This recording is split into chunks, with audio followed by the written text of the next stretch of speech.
Uno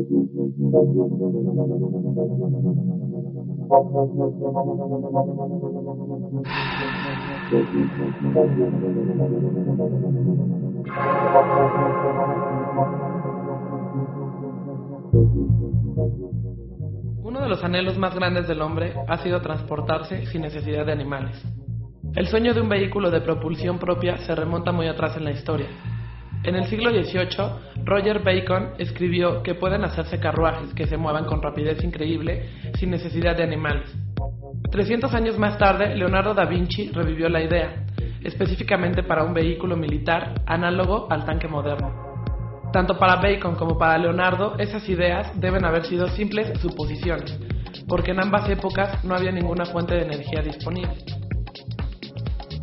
Los motores de vapor eran conjuntos muy pesados. A pesar de ellos, estos eran los mejores motores que se habían concebido hasta entonces. De ellos sobresale el del francés Nicolas Cugnot en 1769, que es el primero de los que se conoce. El motor moderno de gas, de explosión o de combustión interna fue inventado en 1860 por Leiner y llega a ser una posibilidad comercial en 1878, gracias a los trabajos del alemán Nicolas Otto, que perfecciona el motor de 4 tiempos. Al ciclo del funcionamiento de este motor se le conoce como ciclo de Otto, y los 4 tiempos son absorción, compresión, explosión y escape. Panhard y Levasseur compran la patente del motor de Daimler y con ello contribuyen de manera importante a la industria automotriz, pues son los que hacen práctico al automóvil y acomodan los elementos mecánicos tal y como ahora se les conoce, con motor delantero, transmisión en las ruedas, etc. En ese momento el automóvil no estaba difundido. Lo que le dio impulso al auto fueron las carreras automovilísticas, pues las marcas presentaban ahí sus autos a ganar y demostraban que eran capaces de correr grandes velocidades.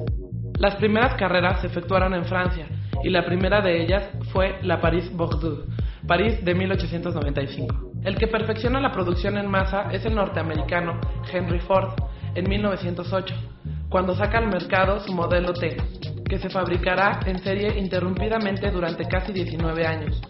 Pero fue hasta 1913, cuando Ford introduce una verdadera revolución, la cadena de montaje, con lo que logra abaratar los costos y alcanza una cifra de 15 millones de ejemplares, logrando poner a América sobre 4 ruedas. Al inicio, para montar totalmente un automóvil se necesitaban más de 12 horas, ya que la cadena fue perfeccionada, el tiempo se redujo a 1 hora 30 minutos aproximadamente, con aumento de productividad y optimización de las instalaciones. Cuando el auto demuestra que es confiable, se divide en 2 ramas: los constructores, que se preocupan por la integración de las partes mecánicas, y otros las del diseño, de carrocería. Con eso nace el gremio de los carroceros. Eran artistas y diseñadores que volcaban su creatividad en diferentes carrocerías y dieron origen al periodo que se conoce como clásico del automóvil. Abarca de 1928 a 1940, donde hay autos construidos con detalles especiales o para eventos específicos, algunos con adornos en oro, plata o madera. La función de la carrocería es alojar y proteger a los pasajeros, así como a las partes mecánicas, y al mismo tiempo brindar un aspecto estético al conjunto. Resulta imposible relacionar y definir claramente todos los tipos de carrocería que vemos a través del transcurso, pero entre las más utilizadas hasta nuestros días es el del coupe, que vemos por las calles. Serán 4 puertas de carrocería cerrada, el convertible de 2 o 4 puertas con toldo duro, desmontable o replegable. Dentro de las carrocerías más antiguas y famosas están las de Le Baron del Chrysler Imperial en 1931, Fleetwood del Cadillac Phaeton 1933 y la Fleetwood del Cadillac Roadster en 1930. Dentro de los autos más trascendentales del mundo por sus aportaciones a la industria automotriz están el Ford T, que fue lanzado al mercado el 1 de octubre de 1908, con el que se perfecciona su producción en masa, con dominio en las zonas agrícolas. Podían también ir con ruedas traseras de acero como un tractor. Tenía motor de 4 cilindros con válvulas laterales y distribución no regulable. Carburador con mezcla regulable desde el inicio de la cabina. Encendido por magnetos de baja tensión en el volante, sin amortiguadores, y su velocidad máxima era de 70 km por hora.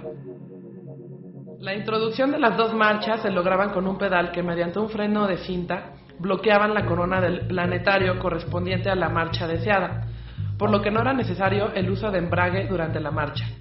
El modelo T se deja de producir en 1927 y se considera uno de los 5 autos del siglo. Años más tarde llega el Volkswagen Escarabajo, que fue concebido por Adolfo Hitler, al buscar un auto lo suficientemente barato para estar al alcance de cualquier trabajador alemán. Con esta idea solicita al ingeniero Ferdinand Porsche un auto que no debiera ser demasiado pequeño, pero sí robusto y completo, con un precio de venta menor de 1000 marcos, una velocidad tope de 100 km por hora, un consumo de 7 litros por 100 km. En 1936 quedó listo el primer prototipo basado en los anteriores diseños de Porsche.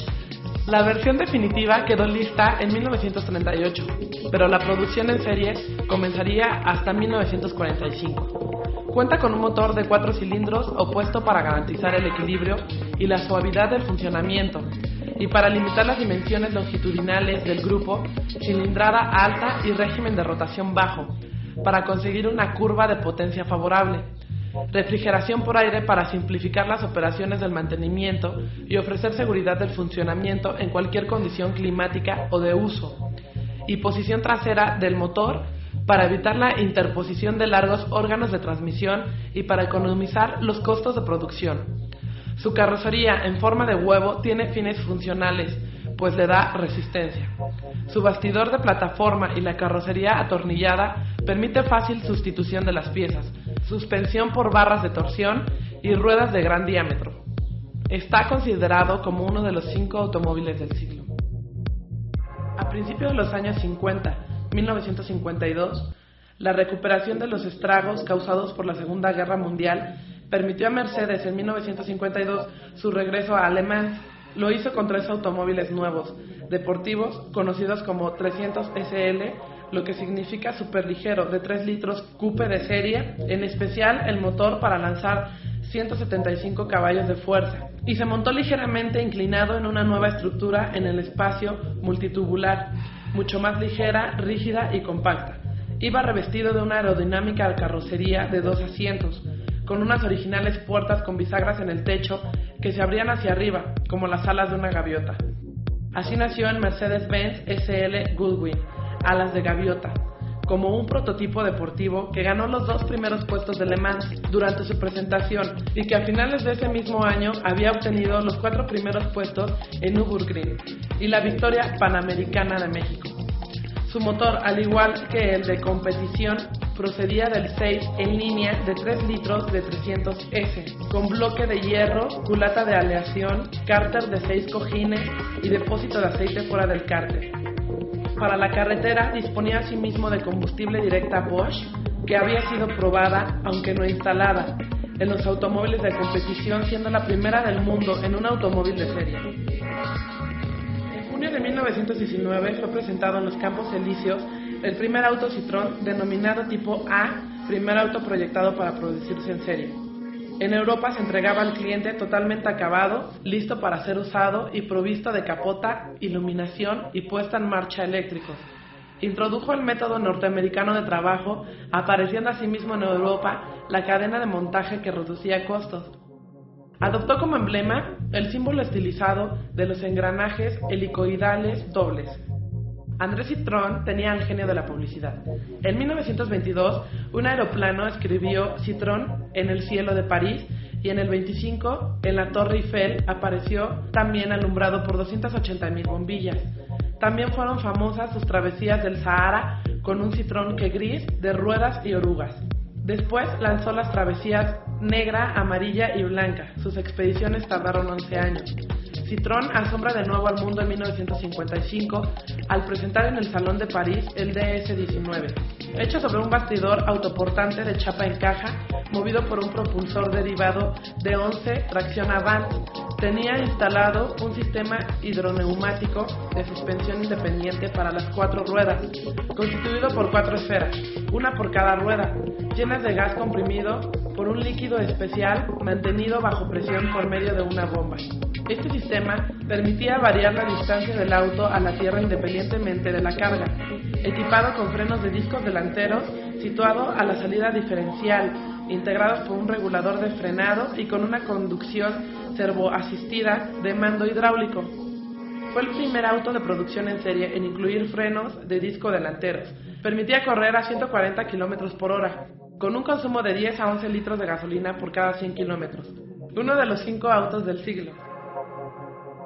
Es difícil medir el efecto total del automóvil en la vida del hombre. Indudablemente, el auto produjo cambios sociales y económicos importantes. Durante la década de 1920, los viajes en automóvil a grandes distancias se consideraban cada vez menos como una aventura excitante y cada vez más como un método aceptado y normal de viajar, aunque todavía había serios obstáculos.